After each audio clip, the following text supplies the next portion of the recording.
stage. I'm so happy to be here with lots of representatives of EIT Urban Mobility as well as Arya Women Investment Platform too. And today we will be speaking about some stuff that I'm sure that you would like to hear. But then after the COSGAP presentation, so you understand that there are lots of opportunities for the support of entrepreneurship in Turkey. We had also an internal presentation for the EIT Urban Mobility results recently from TÜBİTAK side too on Tuesday. So now we will see other phases of the investment supports and what we can do more. So that's why I would like to start some of my questions from the EIT side, EIT Urban Mobility side, I'm sorry. Anna, you are as an investment associate at EIT Urban Mobility. How was your lunch? Amazing. I have to make space for it. Okay, thank you. So I would like to ask, how does EIT Urban Mobility process its investments to startups? Can you give a bit more information? Yes. It starts like the hard way though. Okay, so as EIT Urban Mobility, we are an EU agency. Maybe that's clear for today's event. So this means that we need to comply with a lot of Horizon Europe processes, which means that our investment process also needs to be aligned with these rules and requirements, which sometimes it's not startup friendly or entrepreneur friendly. I like to say this every time that I bump into an entrepreneur, because this is something to consider whenever you decide that you want to start an application process for investments with us. But regardless of it, we've tried to make it as smooth as possible for entrepreneurs. We are using an online platform, and the process, I would say, the evaluation process for an investment approval lasts around 3 months. And it has 4 stages of assessment where we involve external experts from various sectors, and by sectors I mean the academic sector, the VC world, the industry expertise, to make sure that the whole process is transparent and we make sure that the investments that we end up approving are the best ones. I don't know if you want me to go into more detail, maybe later on with the Q&A. Yeah. So thank you, Anna. Itzel, as an innovation manager at EIT Urban Mobility Innovation Hub Central, can you explain us what are the key points for startup innovation? Yes, sure. I mean, we have seen great pitches today. It was very inspiring for all of us.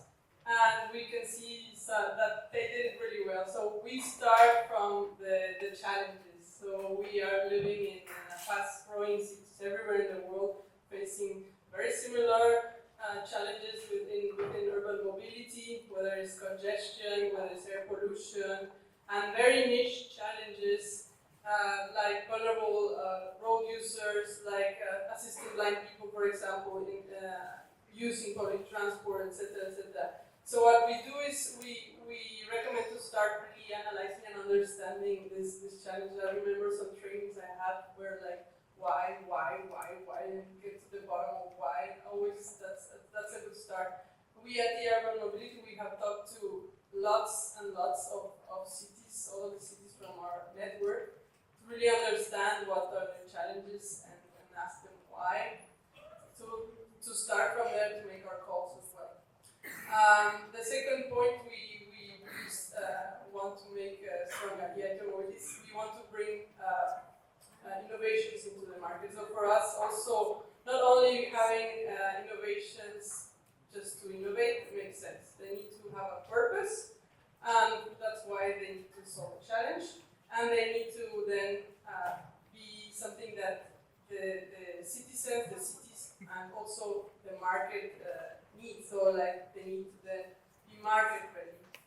And finally, for us, like we've seen that co-creation is really interesting experiment, let's call it that way, when we make our projects with cities. So they tend to then get into the real life and have a reality check of what they thought solution is actually not. So they tend to then collaborate with industry players, with other startups, with cities, and then real customers and real citizens, and really then adapt quick. And then that's the great spirit of startups, really adapt, change, reiterate, and re-innovate. So I think those for me were key points. Thank you very much. Actually, now I would like to turn one of my colleagues that we are working here in this site together. Sanem, as a GP from Arya Venture Capital, like Anna explained the processes from the EIT Urban Mobility side, but how does Arya process its investment to startups? Can you give some information to us? Thank you. Well, I don't know how familiar you are with the Arya ecosystem, because for us to explain our investment process, maybe I should tell a little bit Arya as an ecosystem, because we have almost 500 C-level female members, and also almost 81 LPs in our portfolio. So we utilize them quite a lot to reach and build a pipeline. We also, as Arya ecosystem, we have two verticals where we promote entrepreneurship, gender diversity in entrepreneurship, and also gender diversity in the investor side. So using all those resources, we organize a lot of programs, not only invest with these entrepreneurs, but also we organize panels just like this to give vision to entrepreneurs at the early stages. And if they're at a certain stage where they already have their company, we have education programs both for investors and also the entrepreneurs who would like to move to the second stage or third stage. Also some investor readiness program if they're in the fundraising stage. We also educate them how to present, pitch themselves to investors. So the reason I'm saying that is all of these activities actually enables us to spend a lot of time with these entrepreneurs, and that's how our investment process works. We get to know these the ecosystem and the players in this market quite closely, and we, as you also mentioned, try to streamline our process so that it would be smooth.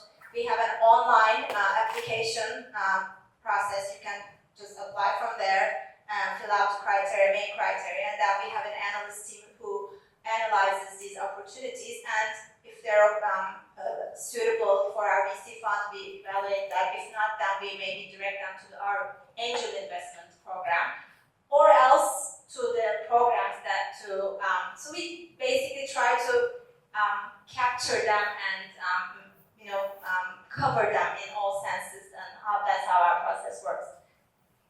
Thank you, Sanem. During the network sessions, you can always find her and speak about the Arya investments as well. Well, on this round, I kept Danny as the last one. It's because also he's an ex-automotive guy like me. So, but as the director of ecosystem and stakeholders at EIT Urban Mobility, can you explain us what is the importance of collaboration in ecosystem for urban mobility field, particularly for the startups? Yeah, I'm responsible of, as I say, the director of ecosystem and stakeholder. I'm responsible of the ecosystem that we have today, that is over 1,000 organizations collaborating together. And for the startups, I mean, the road is that you have ahead is really bumpy. It's really complicated. Urban mobility is really challenging. We see how regulation is affecting. We don't have one market. That means that you need to implement different solutions with different cities, with different requirements.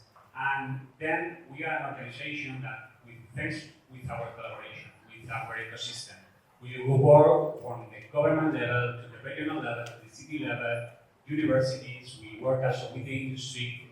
We try to pave the road for the innovation and for the startups to try to experiment and also to be able to scale. Okay, and this is important because we combine this part of the investment with the innovation component, and we help the startup not only to have the opportunity to scale the solution, also to test the solution, to talk with the right players, to also to be able to test the solution in different markets. And this is very useful. That means that we put our network that we have to access for the startups. And I think what is more important is that I don't think that we are the investor that is investing much more money in the market, for sure. There will be organizations that are putting higher tickets, okay? But what I'm sure is that we have a very professionalized services for startups, okay? An ecosystem that is very strong. And also, we give access, to full Europe. And that means that this is very important in the path that you will follow, okay? Because I think it's very difficult for a startup to really navigate in this complex world of urban mobility. And I think organizations like us is really to help you, we are a facilitator of your job, and our goal is to make you scale, okay, and help you with the activities. And I think this is very valuable those days, where there are a lot of complexity, uncertainty, and I think that's our role. That's why we cooperate with organizations like you, that you are really well present here. We are doing the same in different countries, and with that, I think we put this all this network to serve our startups. Thank you very much. Actually, from things that you were saying, I got the word of sharing the innovation, and that's why I would like to ask the question to Itzel related to this. How can startups innovate greater impacts for our mobility field through the innovation? Can you give some examples and inspire the audience here? Thank you. Yeah, I mean, like I said, we start from the challenges, right? And we have a wide variety of different calls and programs where startups can enter at different levels. What we do look at the beginning is we want motivated startups that have good technology readiness level. So we're talking at technology readiness level 6+, which means we are funding this part of deployment and getting the innovations into the market. And then we have a very cool, very popular programs such as Raptor, which stands for Rapid Applications for Transport. We actually had 3 of them here in Istanbul 2 years ago. And yes, as startups, we will call it like the entry level for programs, because as Anna mentioned, it's very complex. These EU calls, the startups don't have access to municipalities. They don't even know where to start. So they always start with our partners such as you, and then they come to us, and then they apply to projects such as Raptor, where we connect them to cities or industry that give us very specific niche challenges. And then we put a competition for the startups to apply. And then they have only 6 months to develop and test the solution with this end user. And again, they get to co-create. The cool thing for the municipality or so on is that they get to skip this procurement process. They get to test it. It doesn't cost them, and then both parties win. Most of them become their first clients or very, very strong referrals for other cities. So I think that's cool. We also have other then more complicated programs like our targeted goal, which is focused then on very niche topics such as non-exhaust fuels, or now we have one for refueling stations for hydrogen, for example, or more complex. That's also a place for more industry-led, more complex and mature solutions. But also, like during the innovation calls, for example, we mix also startups with, for example, universities that can manage the project management and so on, or players such as you, they can find them a right partner. So if you put all the pieces together, then they can do a strong project, and that gives them a very strong referral and very good bridge into the market. Perfect. For the startups, you got the points, right? For the next year's projects, next year's calls, you have to follow the EIT Urban Mobility Result Turkey for them, please. But then, actually, that was I would like to come back to the investment side of this, and I will start with Sanem on that side actually. You were expecting to, I will ask you, no? I don't know the order, but it's okay. I can take it. Okay, Sanem, what are the key points evaluated during investment for a startup on the Arya case for you?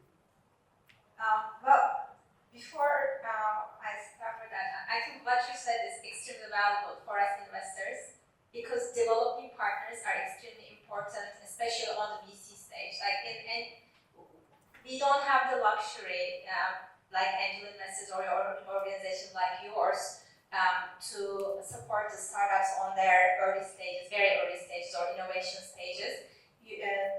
Where we usually come into the picture is where especially in our funds, where the commercialization roadmap is already in the place and the innovation is already developed and also tested. So what you have been doing, organizations like yours, are extremely important for us to reach to a quality pipeline. So I very much appreciate that. So about that, as Arya and also I think most of the VCs, because we're not for our sustainability, because we have, especially with for VCs like our investment team, we have aspirations and goals beyond monetary returns. But for practical reasons, for our sustainability, we also have to consider returns, investment returns, and provide an investment ROI for our investors, so that these teams that we invest with, or organizations like yours, can continue to be supported. So hence, what we look at, as I mentioned, the commercialization roadmap in place, developed technology and maybe a POC or maybe even some paying customers. And although we are agnostic in terms of the sectors, of course we always want to see some sort of technology to make sure that the business is scalable and can go overseas and provide extra returns, multiples to the investors. Since we have the gender lens strategy, of course we are looking for at least one female founder, but we also like to be a catalyst to, if we see some females in the executive team, to make them partners. So that's, I can get into very much details, but I don't think we have time. So anyone who wants to learn further. I guess we have a lot of time, but if you want to add something else, we can talk about it. And I would like to ask from Anna actually to add some more points. What are the key points evaluated during the EIT Urban Mobility Impact Ventures investment processes? Can you give some hints? So very much aligned with Arya. I think I'd like to add to the innovation component maybe, that I think this is very important. We're looking for innovative solutions, and by innovative solution it doesn't necessarily mean that it's brand new or breakthrough in the market. It can also be an innovation that considerably improves something that's already in the market. And I think that's very important. For that, we need programs such as Innomotion to source for these type of solutions. That's very important. The gender component, which means the team is core when you are investing in early stage, so we look a lot into the team.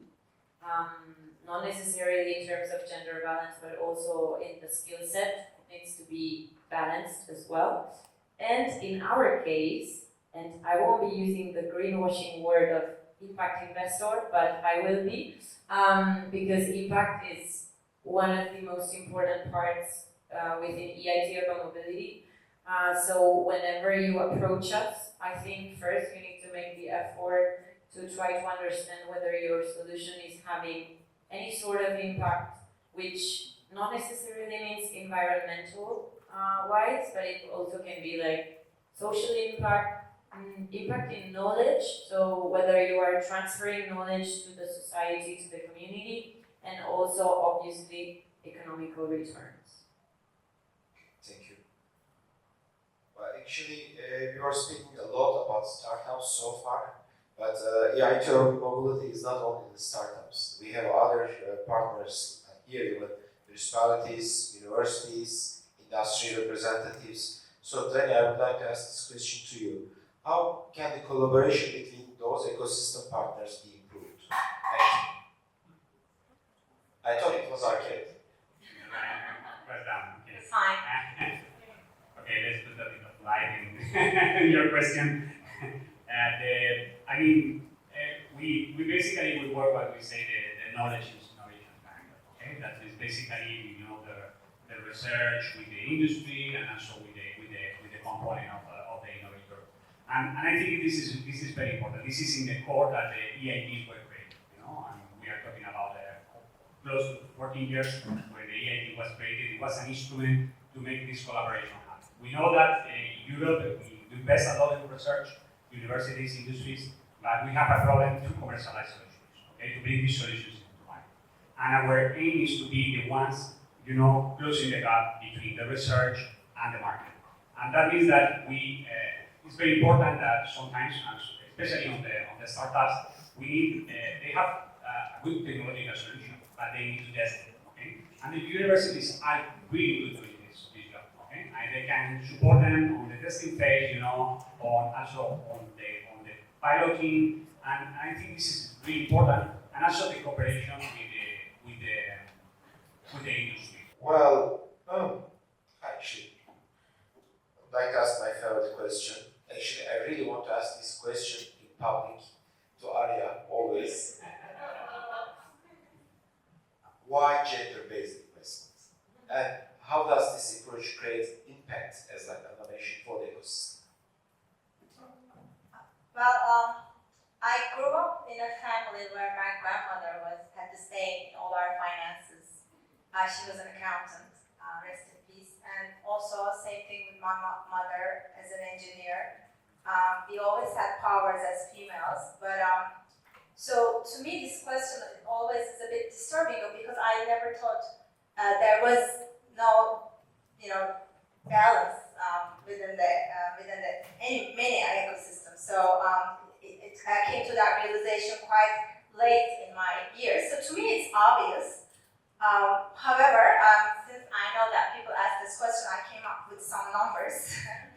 Boston Consulting Group in 2018 analyzed the impact of gender diversity on returns, interviewing 350 startups, and findings were really compelling. The gender diversity teams delivered 63%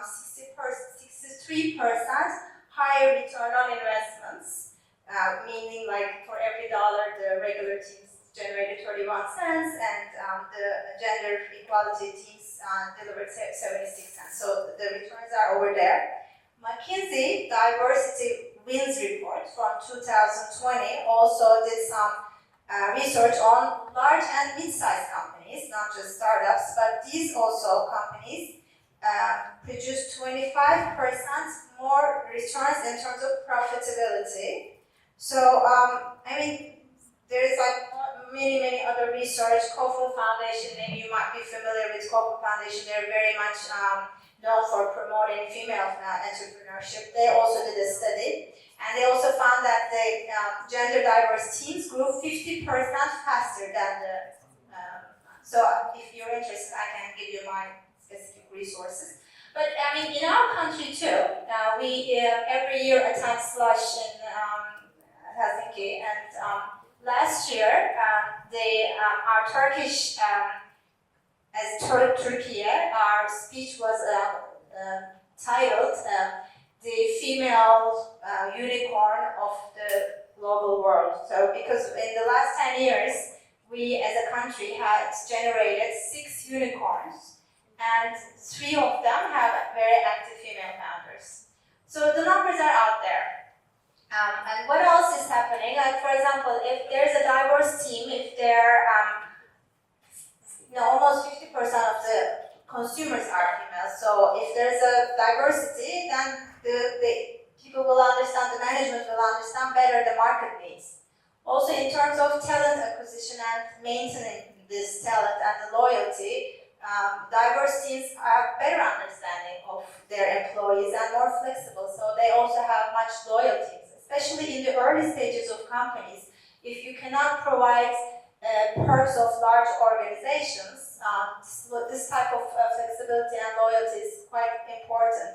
Again, agility, acting faster, these are all proven traits of these companies. Hence, we never thought that our investment thesis is like a charitable organization or supporting female founders. We always see this as an investment opportunity.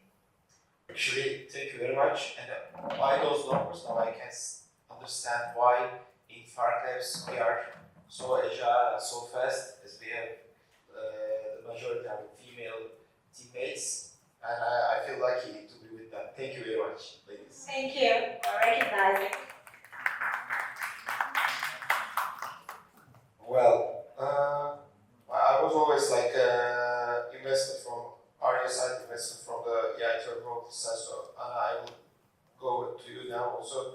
Can you give some hints for the opportunities of startups in EIT Urban Mobility, of the investment size, and how they can be more active, touching to the face of the EIT Urban Mobility on the investment side, just to let them know that after leaving this place, they have to push the Resap Turkey in order to reach those. So. Okay, so first of all, reach out to the Reshap. They are, I would say, the main entrance to our network, and they will take good care of you. They all know everything about us, so I think it's the place to be. Otherwise, or in parallel, I would say that we recently launched in last June, I would say, what we call the Growth Lab platform, which is a community platform for startups only from the mobility sector.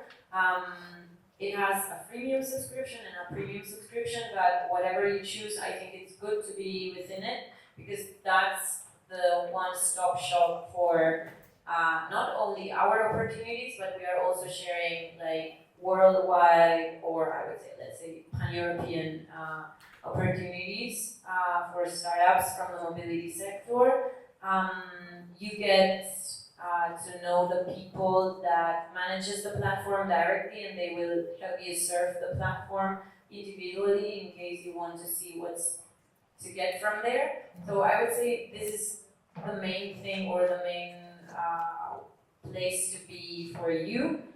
Other than that, we have many programs for startups, which are, I would say, another way of getting into or inside our network, a bit more intense, because it requires also like your active or proactive involvement, such as like we've got programs only for women-led companies, such as Supernova, Rocket Up, scaling programs for women-led companies.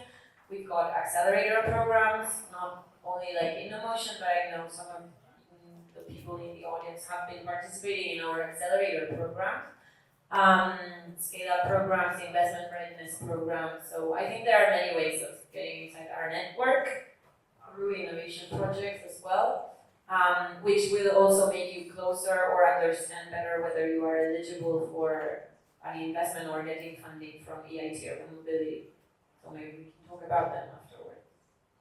Wonderful, wonderful. During the networking sessions, you can always find her and ask your questions directly. Thank you. She will be around the kitchen side soon. I will hide behind the bush. You asked me like to the wall, so. But then, actually, Danny, beside the startup investments and the projects, I know that there are some stakeholders here who are thinking to join the EIT Urban Mobility ecosystem. So, to motivate them, what opportunities does EIT Urban Mobility offer to stakeholders in terms of cooperation and becoming a part of EIT Urban Mobility? Yeah, I think it's it depends on the type of stakeholder. Okay, because we work in a I would say in a different levels. From one side, we try to work closely with the governments. We are, for example, running different programs with different national governments that we try to make things that we are doing. For example, supporting local startups to internationalization, and also to receive more startups from outside. We are working with some of them, with supporting them on programs from innovation. Yeah, that's I would say at a government level. Obviously, with the cities, cities want to learn one from each other. They have a lot of challenge, and they really like to learn from good experience, how they want to implement a good vaccine system, and learn from the others, learn from this experience. And also, we also support them with very complex things like the recruitment part, that is really complicated, how they can innovate with the recruitment. Yeah. And also for the industry, basically we are offering a radar of what is coming. I mean, urban mobility is also changing fast, and we see now new trends coming. We are talking just about digitalization, but we see very nice things on AI that are coming, and this is a technology that will transform everything. We see also how autonomous mobility will transform the cities. And I think we are working also at the European level, trying to understand what will be the policies, trying to influence somehow on these future policies, and to try to help the industry, to innovate on a very complex sector that is urban mobility. That means that I will say that we make tailor things for our different partners that are really complex on our ecosystem, but at the end, everyone's benefits of the network, of the learnings that we are doing. And one thing that we didn't cover today, but we are investing a lot on trainings, on education. We have from master program to PhD network across Europe. We also are doing courses, competence hub courses for professionals that are working from industry, also from startups. Really good courses. That means that we also want to train the leaders of the future, because this transformation process will require new people. And today, especially the startups are here, we are looking for entrepreneurs, people that want to change things. They want to transform the organization, and this is the people that we train. But there are other skills, like technical skills, for example, that are really important, and we are also providing this training. So these are the keywords, as you can imagine. So if you want to join to our ecosystem as EIT Urban Mobility, you have to think about them and then find Danny as well today to ask the questions. Well, actually, one thing, as it's out of this the topic of this conversation, but I would like to mention, as Danny said, also EIT Urban Mobility has an educational phase as well. And last year we started a fire as a EIT Urban Mobility Result Turkey for the Turkish students to join more to EIT Urban Mobility master programs. We have one student already there in this program graduating this fall. But then, thanks to the support of TÜBİTAK, I guess the country will have a good news, let's say soon. We are just waiting, I guess, like some final confirmation. So you have to follow the EIT Urban Mobility Result Turkey as well, the activities, the announcements, and also the new EIT community officer page of Turkey as well soon on the LinkedIn. Thank you. Yes, like some advertisements.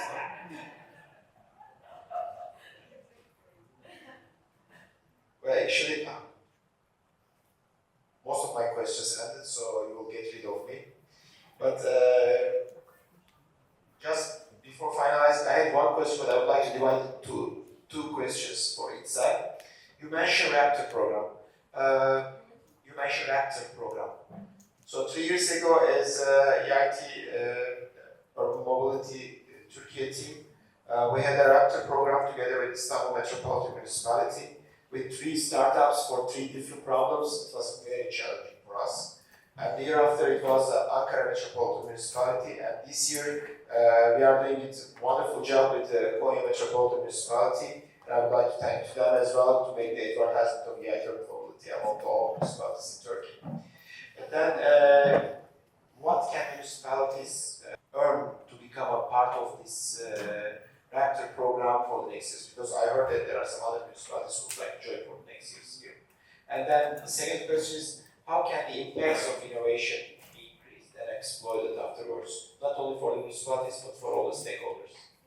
Okay, so your first question, how can municipalities be part of this sort of agile innovation program where we support them, find, let's say, match them with a startup that maybe it's not here in Turkey, so maybe something that was not mentioned well enough is this huge platform of network we have very well rooted all around Europe. So maybe the solution that helped Istanbul was a startup from France.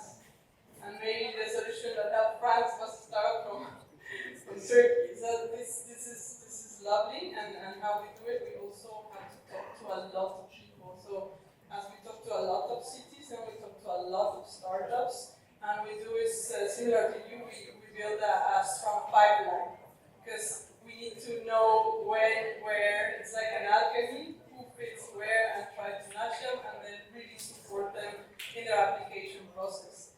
The Raptor program was very, very popular. You can't imagine how many cities from Turkey has come up. I think today we will talk even 2 to 3.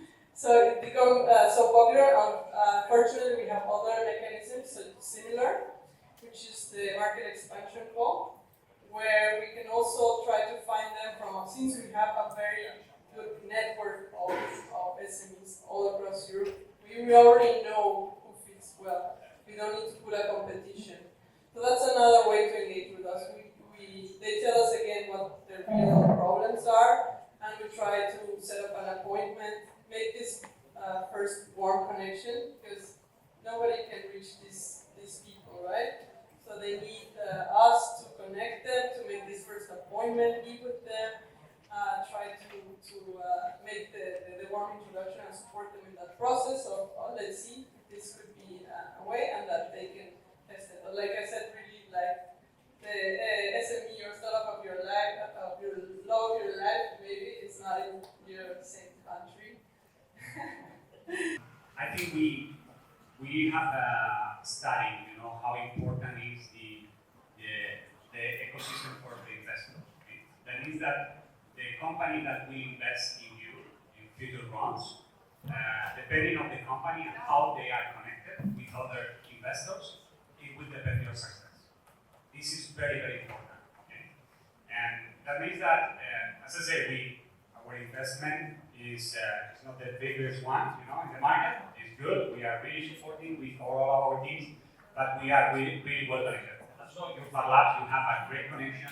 So here, great connection of other investors, and I think this is very important because, and it's demonstrated because we make a study with a university that they study all the investments in the mobility sector and they see success rate.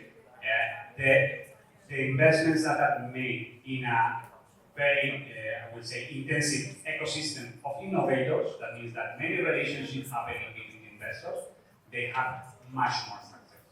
And that is very important for your future. That means that when they will look you, okay, they are looking for you, but you need to also look on who is behind the investor.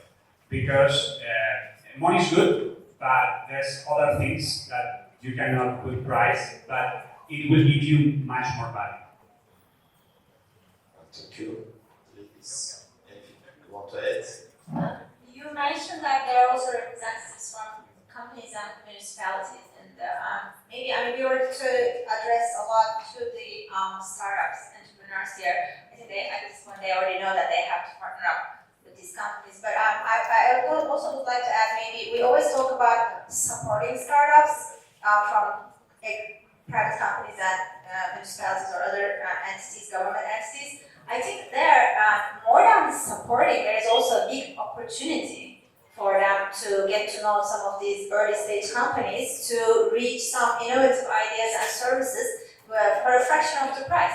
I mean, I know that for a fact, for example, one of our LPs that we collaborate closely, L'Oreal, has a program where they collaborate with these early stage programs, and they have increased their sales dramatically just by using these early stage programs, and they're always the first ones for a POC. They're like, we want to try, because they're benefiting so much and paying like nothing. So I think we should also present this whole ecosystem as an opportunity to those other players, not just like entities that they should just be supporting, because sometimes we always joke with my husband that we invest in a lot of startups. Are we doing startups or support them? Like, we can't just keep supporting, we have to also benefit from it. So I think this is a win-win situation. So that's why I wanted to add that. So these are amazing examples. Well, wonderful example, like mind-blowing for me as well. Especially like, can I use this example also for that? Thank you. Sure. Thank you. Anything else you want to add? It's perfect. I guess our panel is now ending, and I would like to thank to all the audience to listen us for those time. And I know that my voice is not so well, but I hope you will enjoy with nice music at the back, and then sort of for the next sessions. Thank you very much, and thank you for joining. Thank you.